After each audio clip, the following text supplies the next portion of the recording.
Sanath Nagar Bharatiya Janata party అభ్యర్థి మర్రి Shashidhar Reddy Balkampet Yellamma temple Renuka Nagar తదితర ప్రాంతాలలో ఇంటింటికి పాదయాత్ర నిర్వహించారు। ఈ సందర్భంగా మర్రి శశిధర్ రెడ్డి మాట్లాడుతూ సనత్ నగర్ డివిజన్ పరిధిలోని అధికార పార్టీ నాయకులు అధికారాన్ని అడ్డుపెట్టుకుని అధికార దుర్వినియోగంతో ప్రజలను భయభ్రాంతులకు గురి చేస్తున్నారని అన్నారు। ప్రజలు అధికార పార్టీకి తగిన గుణపాఠం తెలియజేస్తారని, ప్రజలకు ఎలాంటి ఇబ్బంది కలిగినా తాను ఉన్నానని తెలిపారు। ఈ కార్యక్రమంలో Ameerpet division corporator Kethineni Sarala, Janasena party Sanath Nagar incharge Kavya Mudraj, BJP Janasena senior నాయకులు, కార్యకర్తలు, అభిమానులు తదితరులు పాల్గొన్నారు।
రోజుల్లో ఒక మంచి ఎటువంటి భయం ఎటువంటి దుర్మార్గం లేకుండా ఉండేటువంటి సనత్ నగర్, భయాందోళనకు గురి కాకుండా ఉండేటువంటి సనత్ నగర్,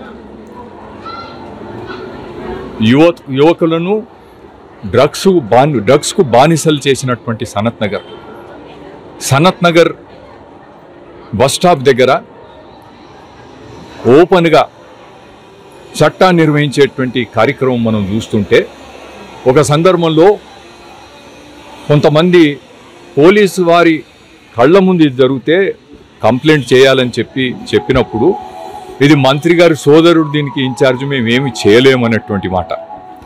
అధికార దుర్వినియోగంతో ప్రజలను ఈ విధంగా బానిసలుగా తయారు చేస్తున్నటువంటి దురహంకార తలసాని ఇంటికి పంపించాల్సినటువంటి సమయం వచ్చింది. ఇక ముందు